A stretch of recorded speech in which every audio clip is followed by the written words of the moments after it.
Selamat pagi anak-anak, apa kabar hari ini? Baik. Ya, sebelum memulai pelajaran, marilah kita berdoa bersama-sama. Berdoa dimulai.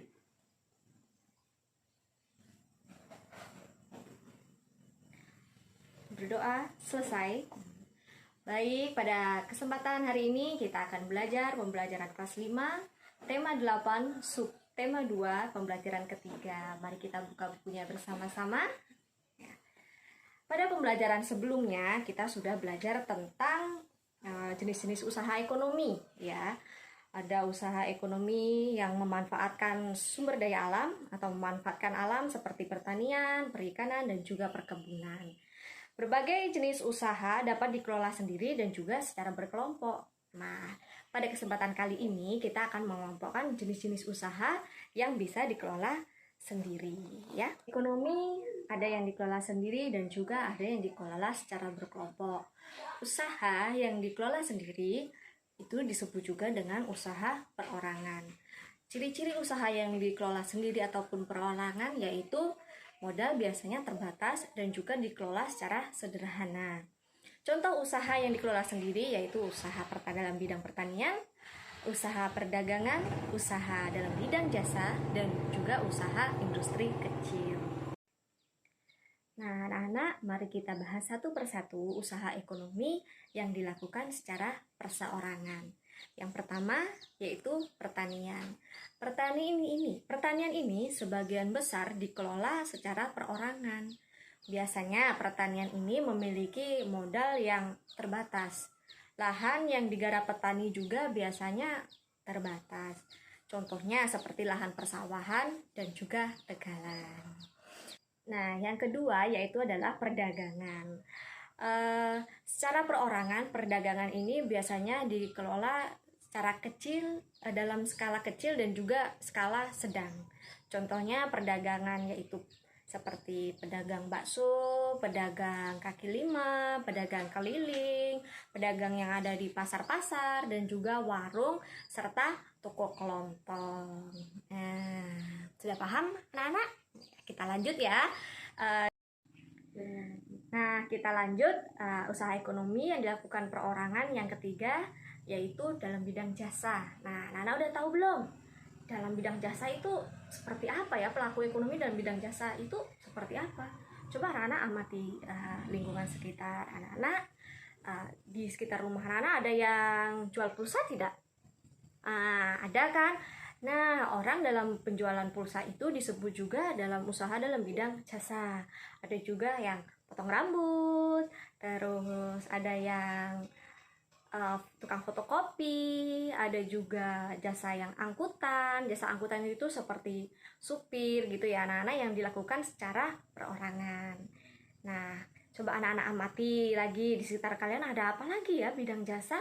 Ada yang bisa menyebutkan? Usaha ekonomi yang dikelola sendiri selanjutnya yaitu industri kecil. Nah, industri yang dikelola perorangan merupakan industri rumahan. Nah, anak-anak udah tahu belum industri rumahan itu kira-kira seperti apa? Contohnya di sekitaran kalian seperti apa? Ibu berikan contoh industri perorangan atau industri rumahan itu seperti pembuat anyaman, pembuat souvenir, pembuat tempe, pembuat tahu, ada juga pembuat makanan-makanan ringan. Nah, itu juga disebut dengan industri rumahan. Usaha masyarakat banyak dipengaruhi oleh letak geografis daerahnya. Contohnya di daerah Bali yang terkenal dengan pariwisata dan juga kebudayaannya sehingga menarik minat para turis untuk datang ke daerah Bali karena di sana terkenal dengan pantainya yang begitu indah dan juga masyarakatnya dan adatnya yang begitu ramah kepada para turis sehingga banyak membawa mereka datang ke sana.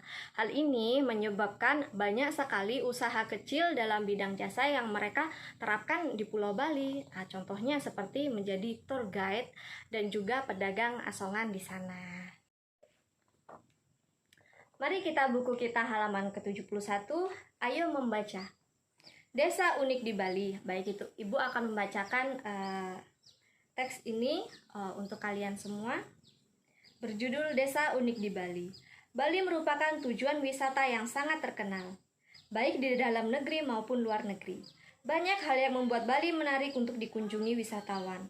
Salah satu daya tarik Bali adalah adanya beberapa desa unik. Desa apa sajakah itu? Apa keunikannya?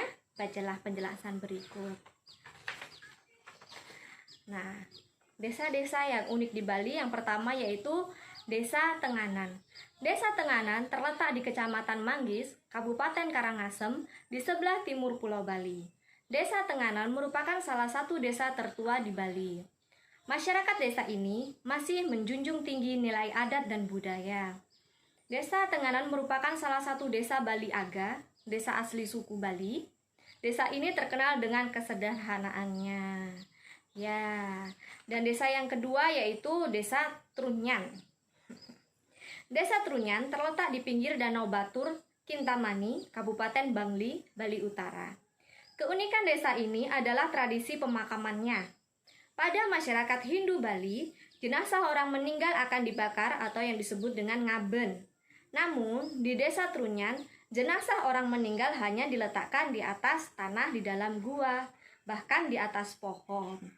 Tradisi ini mereka sebut dengan istilah mepasar. Desa yang ketiga yaitu Desa Penglipuran. Desa Penglipuran terletak di Kabupaten Bangli, lebih kurang 45 km dari kota Denpasar. Desa ini memiliki struktur bangunan yang teratur dan rapi. Masyarakat Desa Penglipuran tidak pernah melepaskan adat dan budaya yang berlaku turun-temurun. Oleh karena itu, masyarakat Desa Penglipuran banyak melakukan acara adat, seperti pemasangan dan penurunan odalan, serta perayaan galungan dan hari besar lainnya. Ya, itulah anak-anak salah satu contoh usaha di bidang jasa di Pulau Bali yang banyak sekali menarik minat para turis untuk datang ke sana. Salah satunya yaitu adalah karena desa-desanya yang unik yang sudah kita baca tadi, yaitu ketiga desa itu. Yang pertama Desa Tenganan, Desa Trunyan, dan Desa Penglipuran. Nah, sebelum menutup pembelajaran kita, Ibu ingin berikan tugas kepada anak-anak. Kita akan membentuk kelompok 4-5 orang. Tugas kalian adalah menyebutkan keunikan-keunikan yang ada di Desa Bali di cerita yang tadi telah Ibu bacakan. Tugas yang kedua yaitu anak-anak mengamati di daerah sekitar anak-anak itu keunikan apa yang ada di desa kalian masing-masing atau di sekitaran tempat tinggal kalian masing-masing.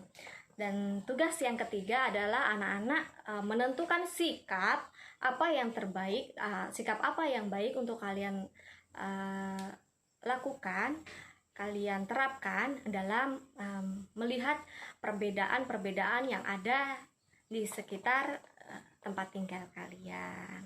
Baik, itulah tugas untuk anak-anak. Sebelum kita menutup pelajaran kita pagi hari ini, marilah kita berdoa bersama-sama menurut agama dan kepercayaan kita masing-masing. Berdoa, mulai.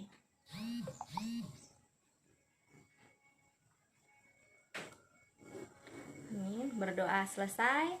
Baik, terima kasih anak-anak. Silahkan mengerjakan tugas yang telah Ibu berikan. Jangan lupa minggu depan untuk dikumpulkan. Terima kasih karena anak-anak telah mengikuti pelajaran Ibu hari ini. Assalamualaikum warahmatullahi wabarakatuh. Selamat siang.